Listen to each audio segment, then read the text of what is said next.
Hello. What's up, Chef? Hello. How you Hey, doing, what's man? up?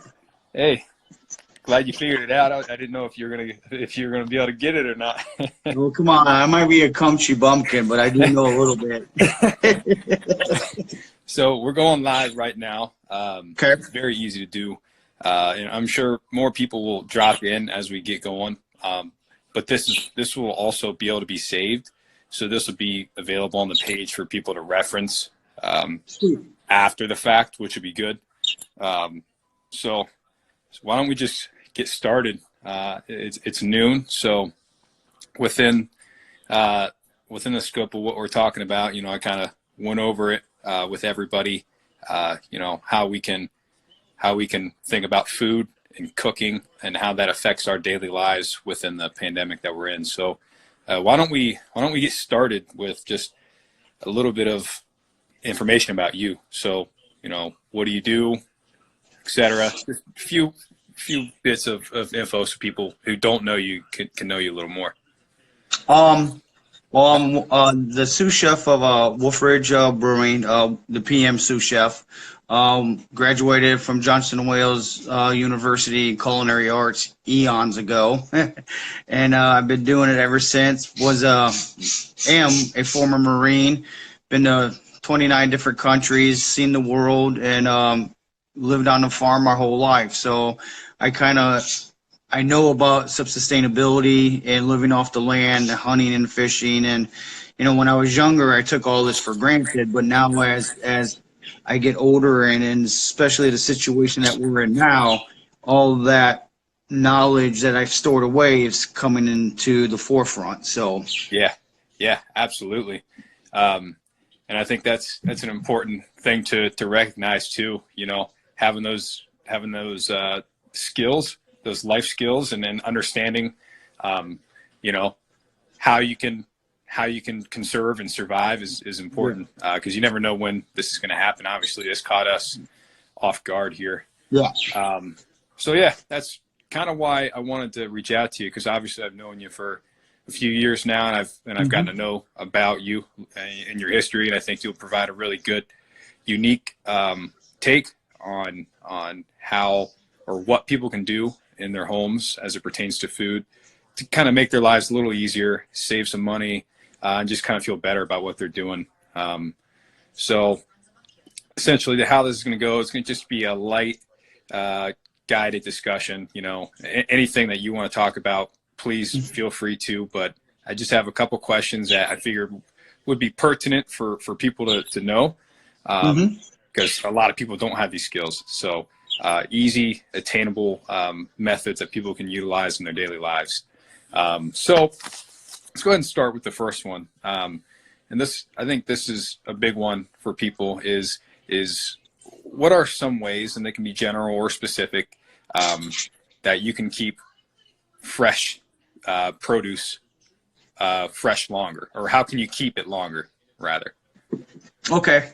Well, a big thing is, say if you're getting potatoes, my big thing is right now, try to stay away from grocery stores, because you really don't know how long that food's been on the shelf.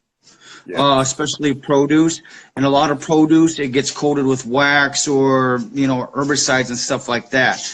I'm a big avid consumer of local foods. There's a couple of places towards this program we'll get into farms and stuff like that. But if you get vegetables that are dirty, don't wash them. I mean, just let them sit, especially like potatoes and stuff, because you got to figure they came from the earth, and that's just like their natural barrier to keep everything that's bad out. Yeah. The one big thing people need to understand is don't be afraid of dirt, food. I mean, that's what it is. Yeah. And especially like recipes are guidelines. If you don't have a piece of meat, but you have another piece of meat, add that into it. If you don't have, a red onion, put a green onion in there, put a yellow onion in there. And I think people are so sticklers with recipes that they are afraid to cook. You Yeah. know, like, oh, I don't have this one ingredient, so I can't make this recipe. Mm-hmm. That's absolutely not true. I am a huge advocate of, you know, it's a guideline. Ask my wife. You know, Yeah. when we first got together, she was a recipe girl, and now she's weaning off of that. Yeah. So, but it's also educating yourself of, you know, what you have and what you can do. I kind of like on Mondays, you know, we kind of, you know, it's like Iron Chef at the house. What do we have in the pantry? What do we have in the refrigerator? Yeah. And, you know, and it's also educating yourself. I mean, we live in a world that has the internet at our hands. Yeah. Just get on there and look. You know, you can make a stir fry out of whatever vegetables you have in your refrigerator. And if you don't have Asian noodles, but you got pasta, guess what? There you have an Asian dish. Yeah. You know? Yeah, exactly. So to get back to keeping stuff fresh, keep your citrus out of the refrigerator. Okay. It doesn't need to be in the refrigerator. Fruits like lemons, limes, and oranges, I mean, they don't grow in the refrigerator. They don't grow in cold climates, so why would you put it in the refrigerator? It just deteriorates them quicker. Especially same thing with tomatoes. Don't put them in there, because what happens with a tomato when you put it in the refrigerator, it starts to do a chemical change, and the tomato itself will get mealy, and you don't want that. It's really nasty. So just keep it at room temperature. The best thing also to keep things fresh is do not cut or process them unless you're going to use them either that day or the next day. Okay. Because the you know, and I understand that we're in a world that we like to, you know, prep meals, you know, 2 or 3, 4 times in advance, but you got to figure every time that you cut a knife and that thing's exposed to air, it's just starting to deteriorate. Yeah. Only buy, especially like a meat, buy what you're going to eat within the next 2 days. And I understand we're in a process of, you know, we can't go out, we don't want to go out.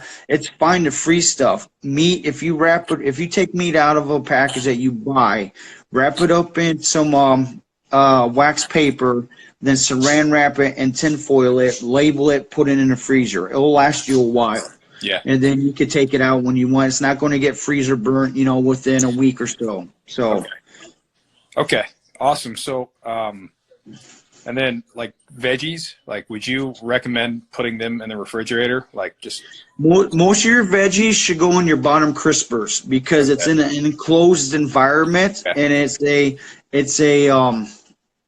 how can I say it? It's a temperature that's always going to be consistent. Okay. So if you put stuff in your shelves and you're opening and closing and opening and closing, the temperature goes up and down, up and down, up and down. Should you like, so say like I bought like asparagus and I put it in one of those bags from the store. Should I keep it in that bag, or should I take it out of that bag? What I would do with asparagus, herbs and kind of like stemmed vegetables, take a damp paper towel, wrap it around the bottom of it, then you can stick it into that plastic bag, but keep that plastic bag open a little bit, because you don't want condensation to start, and if condensation starts, your aging process has started. Okay. That's a good point, because a lot of people, I do this myself. We can go to the grocery store and buy a bunch of fresh produce, and I just keep it in the bag and just throw it all in there. But to your point, it could start condensating and accelerate that process. Yeah. Well, that's good. Those are some good facts or ways that we can keep it fresh. So let's move on here. Keeping with the concept or the mindset of trying to stretch our dollar and utilize, have no waste essentially.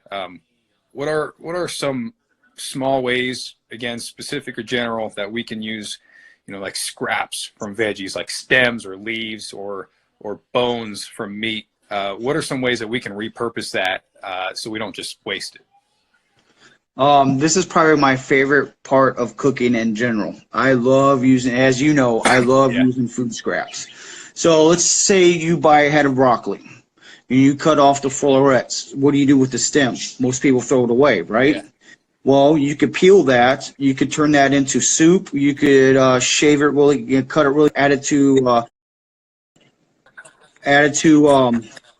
salads. That would be like your raw broccoli and stuff, and use the florets, and you saute them, bake them, whatever you want.